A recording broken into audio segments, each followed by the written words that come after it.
Bueno, Nelsi, hemos visto imágenes terribles de Ecuador, de Guayaquil, en los últimos días. Y bueno, yo quería saber, vos sos periodista, trabajás en la agencia de Presensa, que mandamos un saludo también. El gran trabajo que están haciendo es maravilloso, la cobertura de Presensa en cuanto al tema del coronavirus es espectacular. ¿Qué está pasando en Ecuador? Contanos, querida Nelsi. Bueno, a ver, ¿por dónde comienzo? Quizás comienzo por los datos que tenemos a día de hoy. En el país estamos con 3.800 contagiados, de los cuales el 70% está en Guayaquil y en algunas ciudades cercanas a Guayaquil, es decir, se concentra un altísimo porcentaje en esa ciudad y en esa provincia. Luego Quito, a una distancia importante, digamos, de Guayaquil, con un 10%, y luego ya se va, digamos, repartiendo en las provincias del Ecuador. Tenemos todas las provincias con casos de coronavirus, dos de ellas con dos casos, dos en la Amazonía ecuatoriana solamente con dos casos. De lo que aparece en las cifras oficiales, cifras sobre las cuales todos tenemos dudas porque hasta el propio presidente tiene dudas, así que pues es razonable que todos los demás las tengamos. De las cifras oficiales se han hecho hasta el día de hoy 13.000 pruebas, se han descartado más de 3.000 casos también, y hay la cifra oficial, digamos, de muertos por coronavirus es de 170 y pico. Esto, digamos, las cifras oficiales hasta esta mañana. Efectivamente, digamos, todo ya es una cifra importante para un país tan pequeño, ¿no? Y con una población que es relativamente poca, Sí. digamos, somos 12 millones, más o menos 12 millones y medio de personas. Entonces es una cifra que, si tú la comparas con la población total, es una cifra grande. Claro. Pero quizás lo que más duele y lo que más nos tiene consternados es lo que ha pasado en Guayaquil, efectivamente, porque la situación se salió Sí. completamente de control, y hemos visto cómo, aparte del tremendo pico de contagio que se dio ya en la semana en la que fue declarada la cuarentena, el sistema de salud pública colapsó inmediatamente, no tuvo capacidad de respuesta. eh, y la cuarentena y el aislamiento social y demás fueron medidas muy difíciles de implementar. Ahí juegan mucho varios factores. Obviamente, uno es la necesidad que la gente tiene de conseguir con qué vivir día a día en una ciudad donde las desigualdades son muy profundas y las inequidades, pero también factores culturales. Es una ciudad de costa, es una ciudad donde la gente está habituada y necesitada de salir por el clima. Estamos además en plena época de mayor calor en la costa, y quedarse en casa en muchísimos de los casos por las condiciones de vida es más condena a muerte que salir de casa. Claro. Entonces, bueno, la situación es dramática. Nosotros hemos visto, ustedes han visto, han circulado las imágenes dolorosas de lo que ha pasado en Guayaquil, Sí. y hemos tenido lamentablemente una gestión de gobierno local sumamente ineficiente, por no decir negligente, y hay un gobierno nacional que respondió tarde, eh, y precariamente, a la situación Claro, en ahí. esa ciudad. Así que seguimos viviendo momentos muy difíciles, porque seguramente toda esta semana, por lo menos hasta el miércoles, se van a multiplicar los casos exponencialmente en Guayaquil particularmente. Ahí en Ecuador están con cuarentena total o no, o están por ciudades, están con cuarentena total, están por ciudades. ¿Cómo es la cuarentena en el caso de Ecuador? Estamos entrando a la cuarta semana de cuarentena. No hemos entrado todos al tiempo en cuarentena. La ciudad que entró primero fue Quito, por decisión del alcalde de la ciudad, Sí. que rápidamente cerró escuelas, cerró universidades, cerró colegios y actuó con más celeridad, digamos. Y luego el gobierno nacional dictó las medidas, el estado de emergencia, el toque de queda. En este momento estamos con estado de emergencia en todo el país, con toque de queda a partir de las 2 de la tarde. Ajá. Ya semanas está interrumpido el transporte interprovincial, salvo lo que son alimentos que son congelados, digamos, porque obviamente la comida para las ciudades llega desde el campo, es imposible que no haya movilidad, digamos, entre las provincias, pero estamos empezando la 4ª semana de cuarentena. ¿Y cómo pegaron en la gente? Las imágenes que vimos aquí de Guayaquil fueron impactantes, ¿no? Había cuerpos en las calles, bueno, y la verdad que una cosa indecible. Pero eso no comprar, no le importa nada, se van de vacaciones. ¿Cómo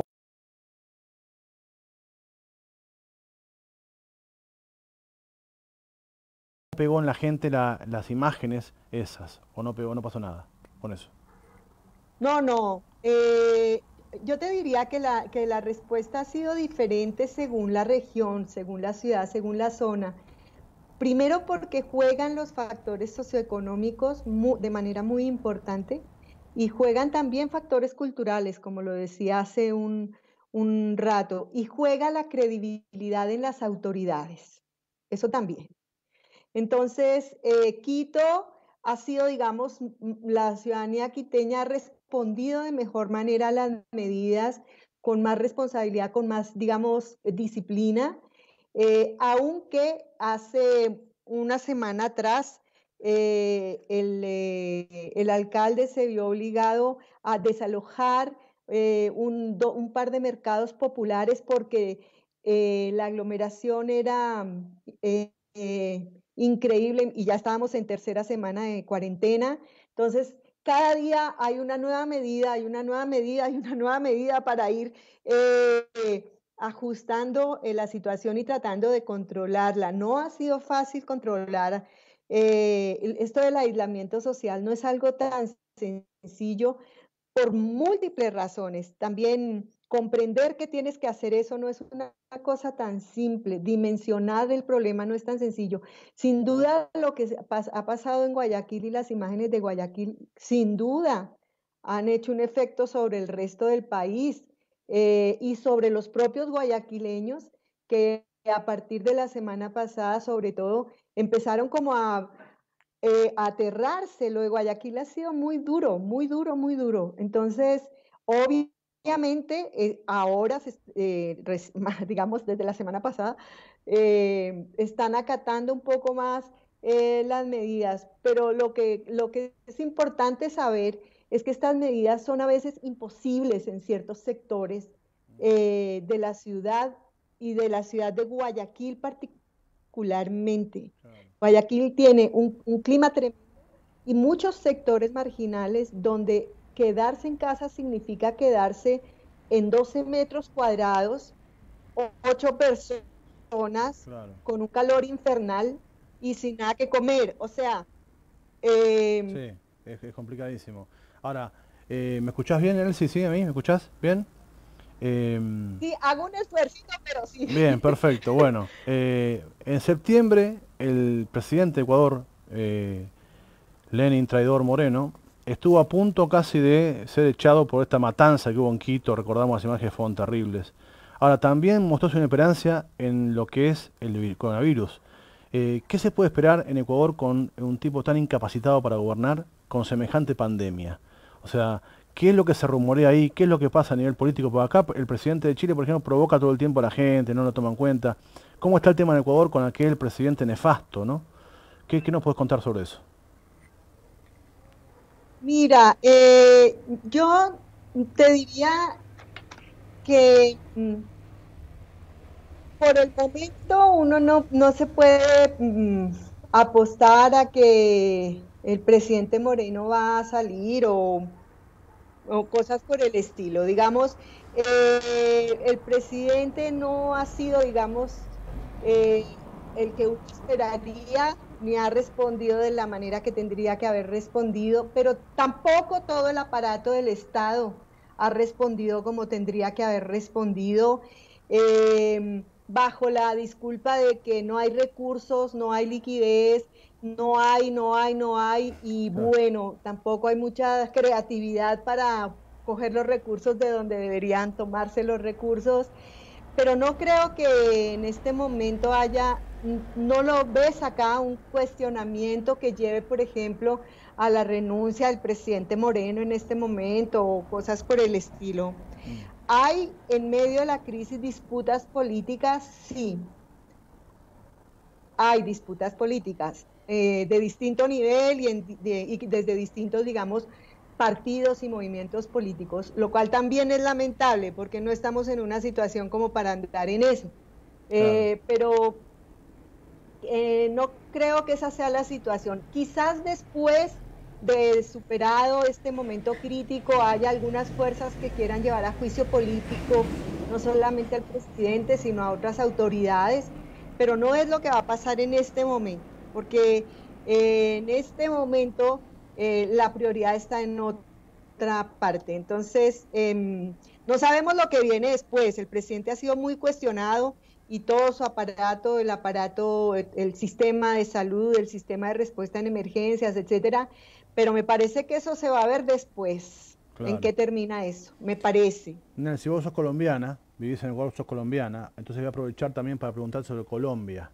¿Qué nos puede decir de la situación que está hoy Colombia con esta pandemia? ¿Cómo ves al presidente Iván Duque y demás en el respecto a eso? ¿Qué me puede decir de eso? Uy, qué suspiro, mujer.